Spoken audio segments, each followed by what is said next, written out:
안녕하세요. 나를 살리는 성경 읽기 봉독찍기 김세규입니다. 평안하셨습니까? 오늘 날씨가 정말 너무 좋아요. 봄 같습니다. 그래서 오늘은 저도 봄 기운을 좀 느끼고 싶어서요. 제 스튜디오 자연광 세트장에서 이렇게 여러분께 인사를 드리게 되었습니다. 오늘은 이렇게 시작된 봉독 두 번째 시간인데요. 지난 시간에 약속드린 것처럼 성경 통독을 하기로 결심한 제가 어떻게 봉독을 만나게 되었는지 그 과정에 대한 이야기를 조금 자세히 이야기를 해보려고 합니다. 한번 시작해 볼까요? 때는 작년 이맘때로 거슬러 올라갑니다. 2023년 3월 이즈음 저는 백석신학대학원 3학년 1학기를 시작하고 있었어요. 당시에 전공 필수 과목이었던 성경과 예배라는 과목을 수강하고 있었습니다. 김상구 교수님이 강의하셨는데 교수님도 엄청 재밌는 분이셨고요. 강의 내용도 너무너무 좋았어요. 기본적으로 예배란 무엇인가 라는 주제를 예배사의 변천 과정 속에서 예전의 변화 과정 속에서 풀어나가는 아주 흥미로운 수업이었습니다. 그러던 어느 날 수업 중 종교개혁 후에 우리의 신앙 선배인 종교개혁자들의 예배, 즉 예배 순서와 그 예배를 구성하고 있던 여러 예전 요소들에 대해서 배우게 된 날이 있었어요. 수업 중 그 예배의 순서와 예전에 대해서 공부를 하는데 제 눈에 봉독이 이상하게 눈에 띄더라고요. 처음엔 당연하게 여겼고 대수롭지 않게 생각했습니다.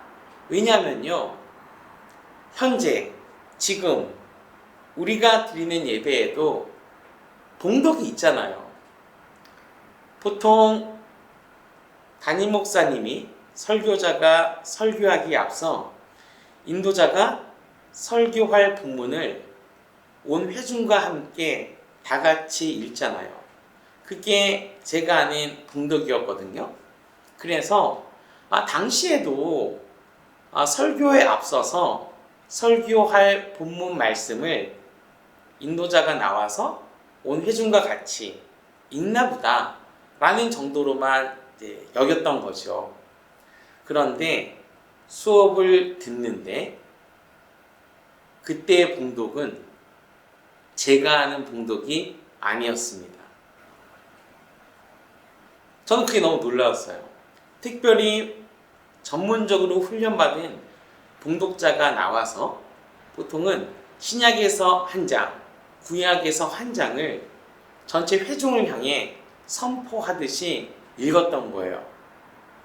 저는 이러한 형식의 봉독이 왜 그리 새롭게 느껴지고 저에게 빛처럼 다가왔는지 모르겠습니다.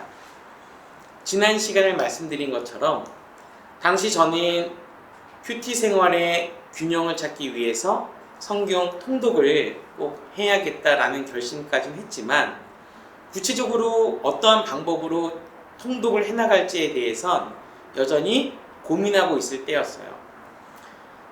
시중에 많은 성경 통독의 방법들이 소개되어 있었지만 이상하게 그러한 방법들에 제 마음이 가질 않았어요.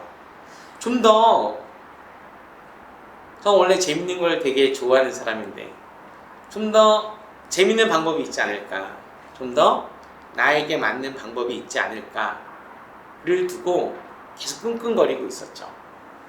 이런 저에게 봉독이 임한 겁니다. 그래서 형언할 수는 없지만 이러한 봉독을 딱 만난 순간 바로 이거구나라는 어떤 확신이 저에게 들었던 것 같아요. 그래서 나의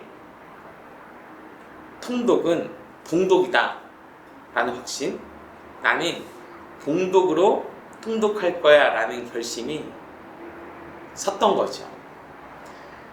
그 후 교수님께 이러한 관심을 말씀을 드렸고 교수님의 도움을 통해서 봉독에 대해서 조금 더 깊이 그리고 넓게 공부할 수 있는 시간을 갖게 됐어요. 공부할수록 이 봉독이라는 예정이 우리 기독교 역사 예배 속에서 얼마나 소중한 가치를 갖고 있고 힘을 갖고 있는지를 깨닫게 되었고요. 그렇게 공부를 하면 할수록 이렇게 봉독으로 통독해야겠다라는 소망이 더욱 생기더라고요. 궁금하시죠? 그래서 너는 그렇게 공부해서 봉독에 대해서 무엇을 알게 되고 무엇을 배웠니? 궁금하실 텐데 제가 그 얘기는 다음에 좀 해드리려고요. 네, 그래서 다음 시간에는 이렇게 시작된 봉독 세 번째 시간에는 제가 그렇게 배우고 알게 된 봉독의 가치와 힘에 대해서 한번 말씀을 드리도록 하겠습니다. 지금까지 제가 드린 말씀이 재밌었다 그리고 좀 유익했다 라고 하신다면 손가락 운동도 하실 겸 여러분 구독과 좋아요 좀 꾹 눌러주시죠. 여러분이 그렇게 눌러주신 구독과 좋아요는 나를 살리는 성경 읽기 봉독에 너무 큰 힘이 된답니다. 그러면 저는 다음 시간에 이렇게 시작된 봉독 세 번째 이야기를 갖고 찾아오겠습니다. 시청해주셔서 감사합니다.